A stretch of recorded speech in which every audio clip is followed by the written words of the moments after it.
everyone, and welcome to a palette filling video. My name's Kristen. You may know me as Kiki-tron or just Kiki off anywhere on the internet really. But I recently purchased this big boy. It's a Mijello Bulletproof palette. I believe it has at least 55 wells, and then it has these little corner ones. So I have to double check the number, but it's the big double-sided one. And I've got a whole bunch of paints I've picked out that I've been hoarding. And I'm going to do a filling video for you today. So basically the plan is to do an overview of the brands that I use, and I will kind of give you a brief introduction to each of them and why I like them. And then I'm going to do a fill and probably do some color swatches of all the colors. So if you do have any questions, please feel free to pop them below the video. I'm accessible also through my Twitch channel live. If you have any questions that you want live, I can put that information down below the channel as well, and we'll just get started. So the typical brands that I use, a lot of the time I choose brands because they're accessible to me, but I do have 3 local art stores that I have choices between. So the first one, the one where I've taken a few lessons, sells Vinci Watercolors at a very reasonable price point. So I've got both the large and the small tubes, just because this is what they had in stock. I really like the Da Vinci. They are a higher end student grade of paint, so they're not low quality, say like some student brand paints that you'll find. The Winsor and Newton Cotman brand, for example. I have one tube of it somewhere here. Somewhere in there. This one here. So this is a pretty standard student grain watercolor. I don't recommend them so much for people that are wanting to paint a lot, just because you're not going to get a lot of pigment, you're not going to get a lot of strong color, and color mixing is a little bit more difficult. So I tend to recommend things like Da Vinci. Van Gogh is also another standard student grade, well, higher than low grade student quality. So if there were like a little line to grade between student grade, good, medium, bad, whatever, the Cotman is definitely a lower, and then the Van Gogh and Da Vinci are much higher up compared to it. But so the Da Vinci is really nice. It has a lot of pigmentation. They do sell quite a few different colors, which is really nice. But I just like them because they have the giant tubes, and I do go through a lot of paint, so it's kind of nice to have a big supply of it, not have to go back out all the time and buy more. And like I mentioned before, Van Gogh, they also have a really, really great pigmentation, a lot of color choices, and pretty reasonable price for the tube. Really quite reasonable actually, here in Canada anyways. So another brand that I really like is the ShinHan Professional Extra Fine Watercolor. They're really, really nice. I really like this brand of paint. I have a lot of different colors in this brand. They are, again, a higher quality student grade of paint, but they have a really great pigmentation, lots of really great colors in the color line. You can Google their name. I can put a link below as well to their website. They have an insane color line, and they're not too expensive for what you get. You actually get a really sizable amount of paint and a really great line that all mixes together really nicely too, because color mixing is very important, as you'll know. But I recommend them to everyone if they can get their hands on them. I know that they're not as widely found as some other things. Say, for example, the Daniel Smith brand. The Daniel Smith brand of paint, those are found pretty much everywhere. Really, really great quality paint. It's more of a professional grade paint, so they are a bit more expensive to start. They're a really, really highly pigmented, lots of color choices, really great brand of paint. I do find that some of their colors tend to differ from the student grade. So for example, here it is, the raw sienna in Daniel Smith I find to be a little bit darker than the raw siennas in several other paint lines. And I only just recently bought this raw sienna because I go through a lot of raw sienna. So previously I had a Van Gogh raw sienna, and in comparing the two of them, the raw sienna from Daniel Smith is a little bit darker. So it was just kind of an interesting thing. But yeah, the Daniel Smith are really great. I really enjoy them. They are a little bit more expensive, like very much the same as the professional line of Winsor Newton. The Winsor Newton Professional, I only have, I think, 3 tubes of this. Maybe I have a couple more. They have a lot of different colors that some other brands do not, but I find the tubes to just be too small, which is a kind of a bummer. I think they do have a larger tube, but it's just a little bit too expensive when you could just buy a Daniel Smith for about the same price. So that just may be the availability in my area, but I also just find that between the Winsor Newton and the Daniel Smith are a little bit more saturated in color, which is kind of nice because then you get a bit more value variation when you dilute with water. And some other brands that I have, I think I only have 2 or 3 other color brands. One of them is the Qor paints. I find them to be crazy pigmented, like really high color tone, really nice. The only issue I have with the Qor brand is that they use a specific something in their binder that causes them to spread really, really well in water. And pretty much every other brand of paint I have does not spread in water like these do, the Qor paints. So I find that when I try to mix a Qor color with another color that is not a Qor color, the Qor color tends to overpower the other things, mostly because it just spreads more rapidly through the water. And it pushes the other pigment around.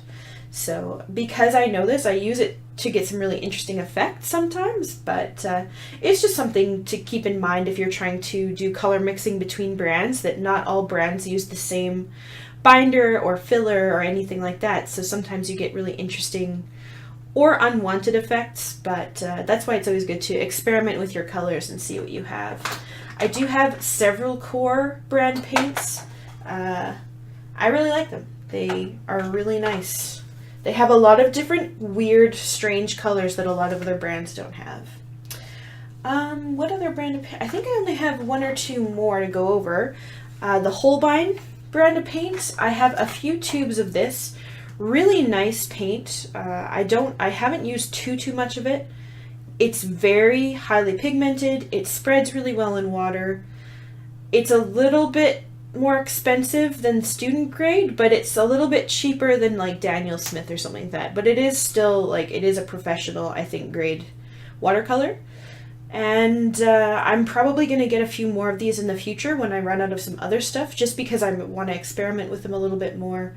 I've heard great things about Holbein, so I think they're a pretty good set to get into as well. And I think that might be it for my colors. I do have my paints.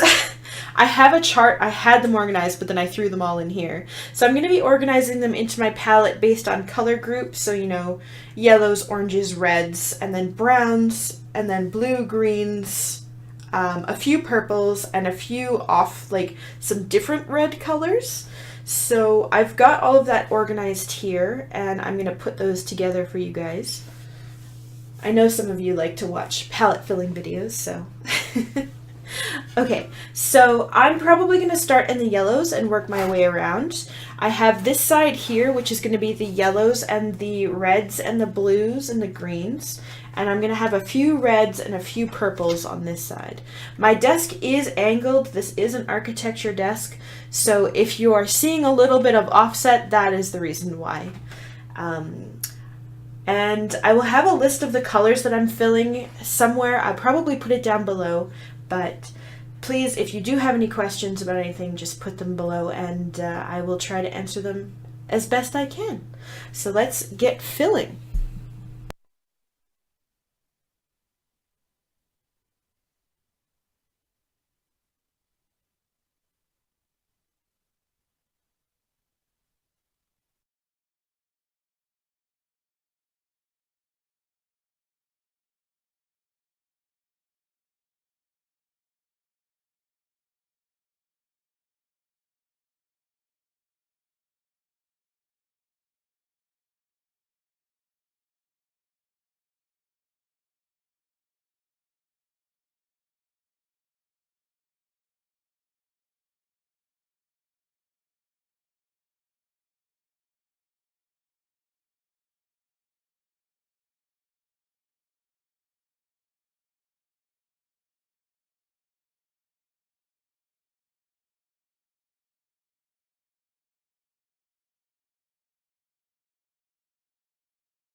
Okay, so you can see, let me just get this out of the way here.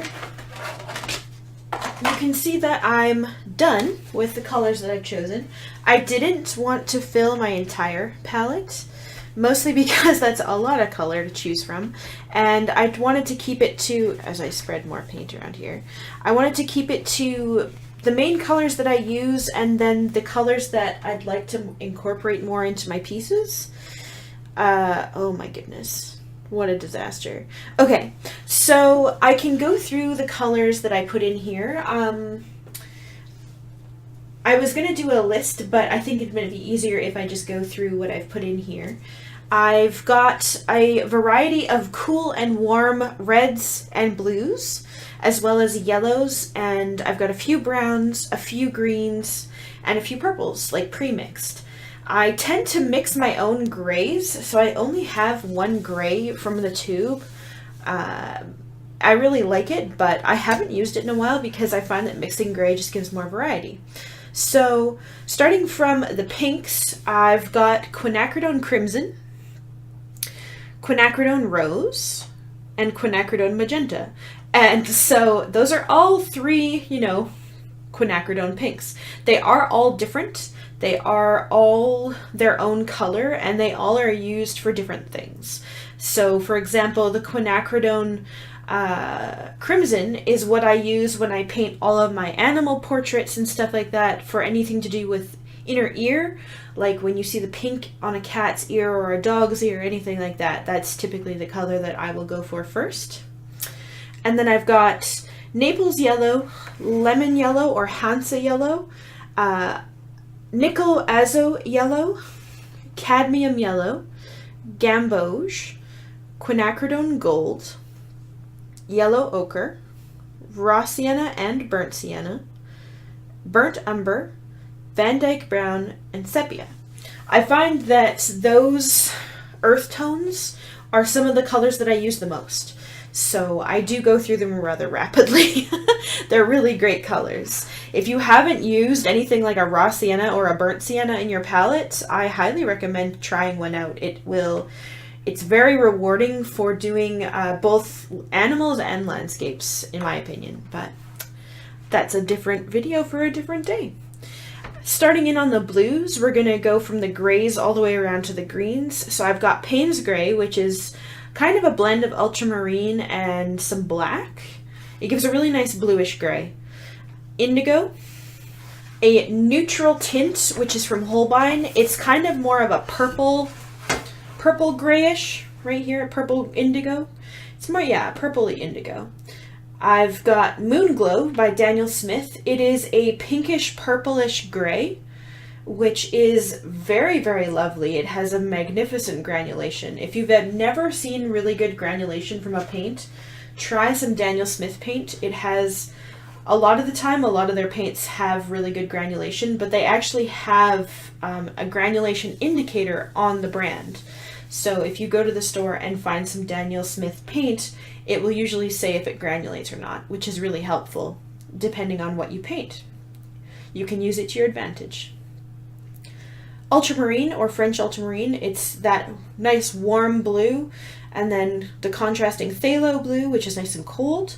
Peacock Blue, which is more of a, it's kind of a blend between Cobalt and Phthalo. It's really nice for doing skies, really, really crisp blue skies. Cobalt Blue. Cobalt Teal, which is a really lovely shade that I recently picked up. I'm finding that it has very good use in waterscapes and portraiture, actually, so it's a very interesting color. Again, lots of pigmentation and lots of granulation because it is a Daniel Smith brand. They have really good granulating paints. Horizon Blue, which is a white blue. It's very, very good for very specific things. Small amounts of white blue. Same with the Naples Yellow. That is a whitish yellow. So I've got some whitish colors. Mostly I use them for specific portraiture bits and pieces. So like eyes, pupils, and that kind of thing. Irises, sorry, not pupils, irises. And sometimes in landscapes they're applicable, but very specific colors. This is Green Gold by Winsor Newton. Really lovely color. A lot of different brands of paint sell a green gold or a gold green. Really interesting color. If you paint a lot of vegetation or anything with a lot of greens, try it out one day. It's a lovely, kind of like a quinacridone green almost. That's kind of what it feels like. And I do use a lot of quinacridone, so I am a fan. The trusty sap green and then deep sap green, which is essentially sap green with indigo added into it already.